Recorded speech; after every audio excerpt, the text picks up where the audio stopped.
This week may have been another difficult one for you. As we're looking at the hidden light, last week we looked at the reason of fear causing us to hide our lights. But this week may have been more poignant and convicting as we looked at selfishness being a reason of why we hide.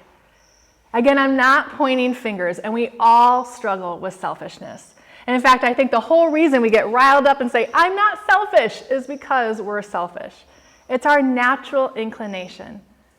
From the very first sin in the Garden of Eden, where Eve took that fruit because it looked good to her, to make her wise, we have to fight against the temptation to think about our own needs and our own wants, and that can translate into our faith. There are so many times that I don't do what the Lord has asked me to do, that I don't talk to that person, that I don't shine His light, not because of fear, but because I just don't want to. I know it'll be hard. It's going to take my time. It's going to take my energy. And guess what? It is hard. It does take my time and energy. It is inconvenient. But the reality is that nothing I have is mine. Nothing you have is yours. It's all His. In 1 Chronicles 29, verse 14, David says, "But who am I, and what is my people, that we should be able to thus to offer willingly? For all things come from you, and of your own we have given you." He's given us everything. Our bodies to serve Him with, our time to give Him, our money to bless Him and others.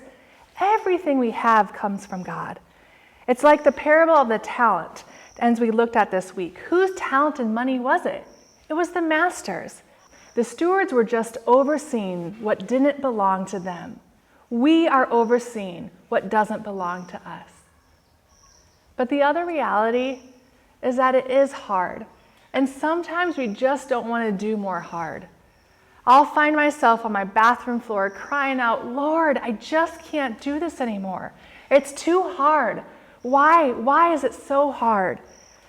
You know, I struggle with that open door analogy that we often use with God's direction. I'll ask someone, "Well, what made you do that?" Or "What didn't make you do that?" And they'll say, "Well, the Lord opened the door," or "He closed the door." You know, in my experience, yes, God has opened the door, but it wasn't without that chair that you had to climb over, that table that you had to push aside, the screen door that you had to break through. It wasn't without obstacles and hard.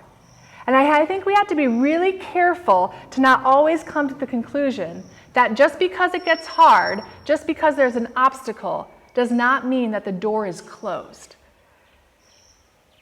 That's not true. Let's look at Paul. In 2 Corinthians, he tells us that 5 times he received 39 lashes. 3 times he was beaten with rods. Once he was stoned. 3 times shipwrecked. Spent a day and a night at sea, in constant danger, in constant cold and hunger. If I was Paul, I would think the door would be closed after the first beating. But let's look at another less extreme example, that of Ruth.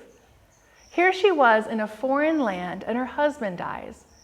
She was given the opportunity to go back home to her family, to her friends, to what was familiar and safe. But instead, she chose obedience. She chose to be loyal to Naomi and return to her to another foreign land where she would be a single woman and knew it would be hard. But because of her loyalty, because of her obedience, she was blessed. It's not about taking the open, easy way. It's about obeying what God has called you to do, to shine His light, to be obedient to scriptures and what they have said. You know, when the Lord led us to adopt 2 older children with severe trauma, I knew it would be hard. And it is. It's not easy. I know people who are fostering children from broken homes, and it's not easy. I know people who are on Capitol Hill fighting for human rights. It's not easy. Many times what the Lord has asked us to do is not easy. You know, a quirky thing about me is that I like small, confined spaces. So when I was a little girl, there would be this corner of the bathroom that I would like to go to, and it was near a vent, so it would be warm, it would be cozy, it would feel safe.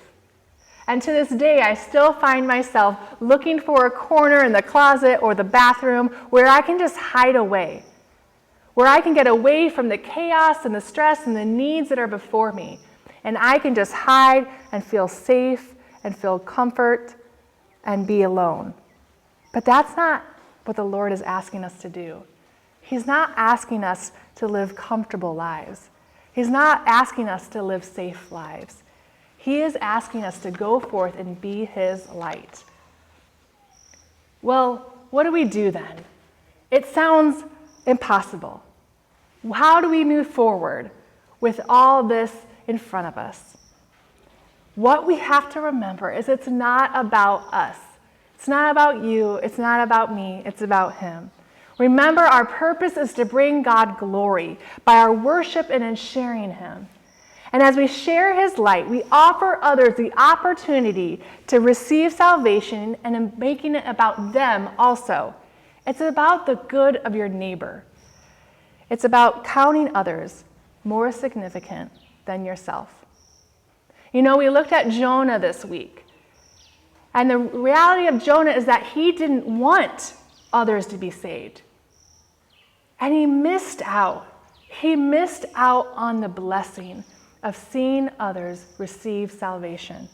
Because when we serve and we give up our own needs and wants, we actually get something in return. It's like reverse selfishness. Our selfless acts give us something, and that something is joy. There is so much joy in serving God, in answering his call, and in sharing him. Like I said before, there's no greater joy than to see someone go from sin and darkness to light and salvation. There's no greater joy than to love children who have no parents.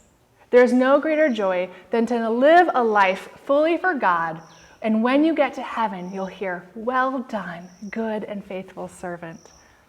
Again, looking at the parable of the talents this week and the reward of the faithful servants received, they entered into the joy of the Lord.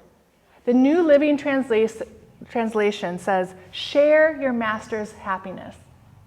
Isn't that a beautiful picture? I just think of my wedding day and how I invited all my family and friends because I wanted them to share in my happiness. I wanted them to participate in my joy. God is inviting us to share in his joy and happiness. And that is absolutely incredible to me. Because his joy and happiness is forever. It's eternal. Paul says in 2 Corinthians chapter 4, verses 15 through 18, "For it is all for your sake, so that as grace extends to more and more people, it may increase thanksgiving to the glory of God. So we do not lose heart. Though our outer self is wasting away, our inner self is being renewed day by day. For this light momentary affliction is preparing us for an eternal weight of glory beyond all comparison. And we look not to the things that are seen, but to the things that are unseen. For the things that are seen are transient, but the things that are unseen are eternal." I just love these verses. In fact, they're some of my favorites. As we shine to more and more people, and they receive God's grace, they will then give him thanks, and he will be glorified. His glory is what it's all about. So we don't allow the weariness, the worries, the trials, the struggles of this world to weigh us down. It says it's beyond, the weight of glory is beyond comparison. We can't even compare it to the struggles that we have. We can't even compare his glory to our minor trials here. The afflictions are light in comparison. So we don't look at things like wealth, popularity, likes, outward beauty. All those things will fade. What we look at, what we concentrate on, is that of faith, inner beauty, love, and people's souls. Those are the things that are eternal. Those are the things that will last forever. I'll never forget the first time that I led someone to salvation. I was in high school, and it was a summer short-term mission trip. We went to Canada, and we were doing inner-city work in the city of Toronto. And I have to tell you, I was a very preppy, white, suburban girl. And it was very much out of my comfort zone.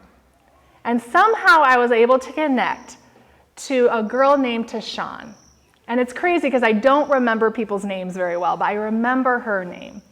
And Tashawn was this beautiful, tough gangster.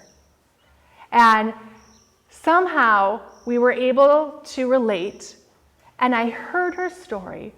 I saw how she lived, and we were able to get to know one another. And I was able to share Christ with her. And to my surprise, she accepted Jesus.